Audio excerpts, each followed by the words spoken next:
terima kasih sudah klik video ini. Nah, kali ini aku bakalan ngebahas lagi tentang sejarah, yaitu tentang sejarah dari lambang burung Garuda ini. Nah, kalian pasti banyak yang belum tahu kan siapa sih pencetus pertama atau perangkai pertama dari lambang burung Garuda ini. Terus nonton videonya, jangan lupa tekan tombol subscribe-nya juga ya. Oke, check it out.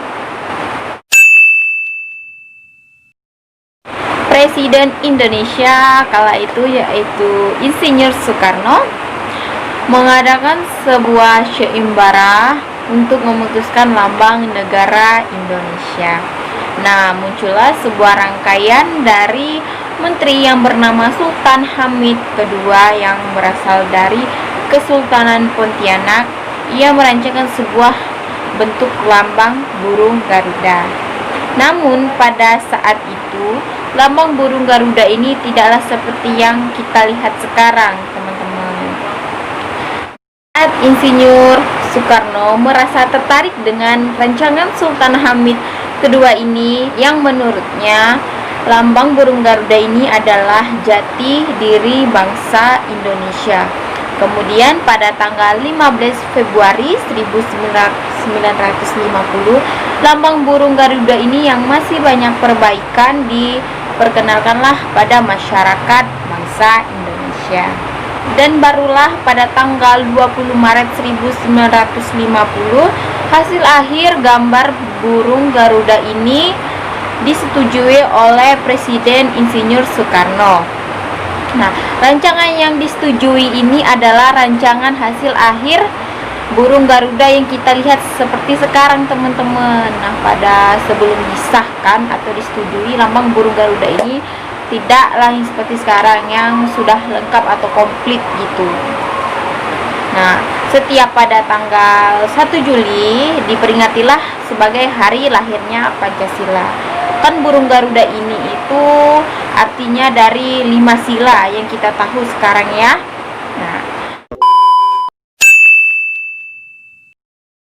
Nah, oke, kita lanjut ya tentang asal usul Sultan Hamid II ini. Nah, Sultan Hamid II ini yang lahir dengan nama Syarif Abdul Hamid Al-Qadri, putra sulung Sultan Pontianak yang ke-6, Sultan Syarif Muhammad Al-Qadri. Dia lahir di Pontianak, Kalimantan Barat 12 Juli 1913, meninggal di Jakarta 30 Maret 1978 pada umur 64 tahun. Dia adalah perancang lambang burung Garuda negara Indonesia. Di dalam tubuhnya mengalir darah Arab Indonesia.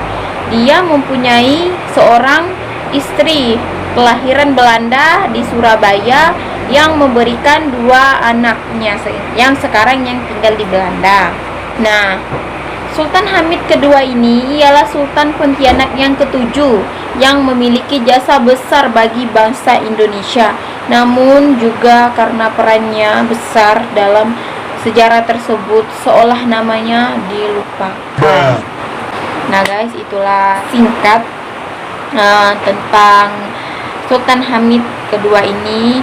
Memang katanya Sultan Hamid II ini yang sampai sekarang belum diangkat sebagai pahlawan nasional, katanya ini seperti itu. Nah guys, kali ini aku bakal menjelaskan 5 faktor penyebab kenapa Sultan Hamid II ini tidak dijadikan sebagai pahlawan nasional. Itu karena apa? Itu karena adanya dia itu difitnah atau diprovokatorkan oleh sekutu Belanda gitu. Jadi penyebabnya seperti itu. Nah, karena aku bakal 5 alasan ini. Yang pertama, saat Indonesia masih berbentuk Republik Indonesia Serikat, Sultan Hamid II ini pernah menjabat sebagai Menteri Negara, tapi tanpa adanya portofolio. Kabinet ini dipimpin oleh Perdana Menteri Muhammad Hatta, 11 orang berhaluan republik, sementara 5 anggota lainnya berhaluan federal. Sultan Hamid yang termasuk salah satu sosok yang menyokong konsep negara federal. Saat itu Indonesia terbagi menjadi beberapa negara. Bagian boneka dan bentukan Belanda dan Kalimantan Barat akan dipecah menjadi negara baru dengan otonomi khusus. Meski begitu, ia bukanlah sosok yang tidak nasionalis. Ia mendukung pembentukan RIS, Republik Indonesia Serikat, namun menolak keinginan pemerintahan Belanda untuk menjadikan Kalimantan Barat menjadi negara bagiannya. Keinginannya sebenarnya sederhana, yaitu ingin adanya daerah istimewa seperti Kesultanan Yogyakarta. Perjuangan ini bukan tanpa alasan, apalagi karena provinsi tersebut juga memiliki banyak kesultanan yang cukup terkenal seperti Kerajaan Pontianak, Mempawah, Sambas, Ngabang, Kayan, Sanggau, Semitau, dan Sintang dan Tanjung Pura. Namun justru niat baik ini yang akhirnya membuatnya dianggap sebagai dalang pemberontakan. Jasa lain yang dimiliki tidak hanya soal perjuangan federalisme. Belanda mau menyetujui penyerahan kedaulatan seluruh wilayah bekas jajahannya di Hindia Belanda kepada Republik Indonesia Serikat. Juga sebenarnya berkat keahlian diplomasi Sultan Hamid II ini, ia membujuk Ratu Juliana yang merupakan Ratu Belanda untuk menyerahkan Indonesia. Nah, kalian bisa bisa memahami ya, dari ini awalnya ini awalnya Sultan Hamid II ini dikiranya itu pemberontakan, padahal enggak. Padahal dia ingin Kalimantan Barat ini ingin seperti Yogyakarta juga kan, karena Kalimantan Barat ini juga mempunyai kesultanan, memiliki banyak keturunan kesultanan atau memiliki banyak kerajaan. Tapi dari situ dari Belanda ini dia mengira Sultan Hamid II ini dikiranya itu pemberontakan, padahal enggak. Padahal Sultan Hamid II ini ingin menyamai Yogyakarta seperti Kalimantan Barat gitu. Saat masih menjabat sebagai menteri, ia mendapatkan tugas dari Presiden Soekarno. Kan tadi aku tuh udah menjelaskan ya tentang lambang negara ini. Nah, kali ini aku bakal menjelaskan lagi secara detailnya. Untuk merancang lambang negara, maka selanjutnya ia membentuk sebuah panitia teknis yang diberi nama Panitia Lencana Negara. Dengan panitia teknis terdiri dari Muhammad Yamin, Ki Hajar Dewantara, M.A. Pelopesi, Muhammad Nasir, dan R.M. Ngabehi Purbajaraka. Selanjutnya dilakukan sebuah syiembara untuk membuat lambang negara ini. Dari syiembara tersebut, nah terpilihlah dua orang ini perancang yang terbaik, yaitu karya Sultan Hamid yang kedua dan karya M. Yamin. Dalam proses selanjutnya, pemerintahan dan DPR memilih karya Sultan Hamid kedua ini. Sementara itu karya M. Yamin ditolak karena menyertakan sinar-sinar matahari yang dianggap menampakkan pengaruh Jepang. Rancangan pertama tersebut, burung Garuda yang masih tidak berjambul, bertangan dan bahu manusia, serta dengan cengkramen pita yang masih terbalik. Setelah mendapatkan berbagai saran dan pertimbangan, Sultan Hamid II ini kemudian mengajukan rancangan Garuda Pancasila seperti yang dipakai, hingga lambang negara Indonesia ini kemudian diperkenalkan untuk pertama kalinya kepada masyarakat di Hotel Des Indes, Jakarta pada 15 Februari 1950.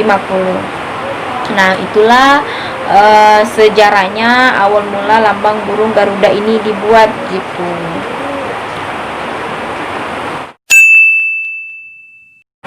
Nah, yang ketiga, pada 22 Januari 1950, kurang lebih 800 orang pasukan Nil yang dipimpin Westerling menghabisi 60 tentara Republik Indonesia Serikat dan menduduki beberapa tempat penting di Bandung. Pemberontakan ini dilakukan karena mereka ingin menggulingkan republik.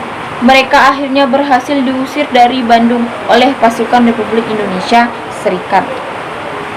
Nah, 4 hari kemudian, Westerling berencana kembali untuk melakukan kudeta di Jakarta. Namun, rencana ini berhasil digagalkan. Pasukan Nil berencana membunuh beberapa tokoh Republik termasuk Menteri Pertahanan Sultan Hamengkubuwono. Nah, dalam peristiwa itu, Sultan Hamid II ini dianggap sebagai pemberontakan dan berkonspirasi dengan Kapten Neil Raymond Westerling. Ia membantah terlibat dalam pemberontakan, tapi pengadilan tetap mengatakan dirinya bersalah sehingga dia dihukum penjara selama 10 tahun. Sementara Raymond Westerling sendiri, ia sudah kabur dan keluar dari Indonesia tanpa hukuman sama sekali. Nah, begitulah guys ya, ceritanya Sultan Hamid II ini difitnah dan disebut pemberontakan, dan dia dipenjara tanpa bukti apapun. Dan yang keempat, pada 15 April 1950, Sultan Hamid II ini diberhentikan dan ditangkap di Hotel Des Indes dengan tuduhan niat makar. Meski begitu, ia tidak langsung dibawa pengadilan dengan alasan pemerintahan sulit menemukan undang-undang untuk mendakwa Sultan Hamid II ini. Barulah pada tanggal 15 Februari 1953, kasus tersebut diperiksa oleh Mahkamah Agung. Pada 8 April 1953, Mahkamah Agung mengeluarkan keputusan bahwa Sultan Hamid ini tidak bersalah, tapi hanya berdasarkan niat, bukan dengan adanya bukti yang cukup. Beberapa pihak menduga bahwa kasus tersebut adalah rekayasa politik untuk membubarkan negara federal.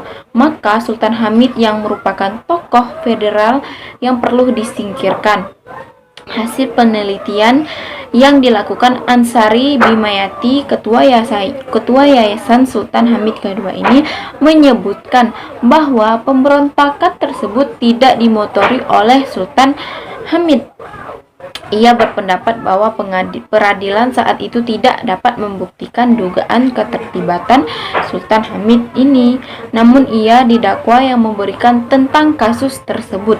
Akibatnya ia harus mengalami hukuman penjara selama 10 tahun. Nah guys, bayangkan Sultan Hamid II ini sebenarnya tidak bersalah, tapi dia itu difitnah gitu. Kalian bisa paham kan? Hampir selama ia di era Soekarno ini dia terus dipenjara dan difitnah gitu.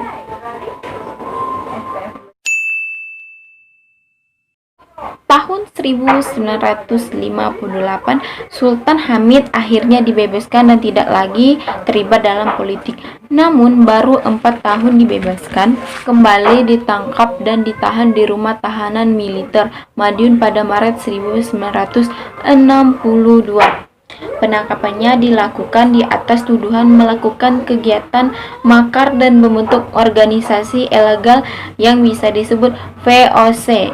Sultan Hamid ditahan selama 4 tahun tanpa proses pengadilan dan barulah dibebaskan setelah era Soekarno itu berakhir. Ida, anak Gede Agung, menyebutkan bahwa penangkapan tersebut kemungkinan terjadi bukan berdasarkan fakta atau hanya omong kosong belaka. Bisa jadi hal yang tersebut hanya karena isu yang ada di sekitar Soekarno. Karena sejak keluar dari tahanan pada tahun 1958, Sultan Hamid yang tidak terlibat dalam keanggotaan politik sama sekali. Hidup pada masa-masa pergolakan politik memang bukan hal yang mudah, apalagi bagi mereka yang memiliki semangat besar untuk memajukan Indonesia ini. Nah, tentu saja berbagai kelompok dengan persepsinya yang berbeda atau masing-masing tentang Indonesia ini. Namun sayang sekali jika tokoh yang berjasa harus dilupakan dan dikecilkan perannya karena dianggap bersalah atau berseberangan dengan mereka yang memimpin. Nah guys, begitulah kejadiannya kenapa Sultan Hamid kedua ini tidak dianggap sebagai pahlawan nasional. Padahal sebenarnya itu kejadian sebenarnya itu tidak benar. Tapi sebagian persepsi orang atau kelompok Sultan Hamid ini bersalah, padahal enggak. Nah, pada Juli tahun 2016, pembina Yayasan Sultan Hamid kedua ini, Max Yusuf Sultan Al-Qarni dan istri mengajukan berkas Sultan Hamid kedua ini untuk dijadikan sebagai pahlawan nasional di Kemensos. Aku nggak tahu ya sampai sekarang itu udah apa belum, jadi aku nggak tahu. Nah guys, sekian lah dari video aku kali ini tentang sejarah burung Garuda ini. Nah, buat kalian yang belum subscribe aku atau subscribe ya. Nah, mohon maaf jika ada kekurangan dari video aku ini, mohon dimaafkan atau ditambahkan juga boleh di kolom komentar. Oke, sekian dari video aku dan see you.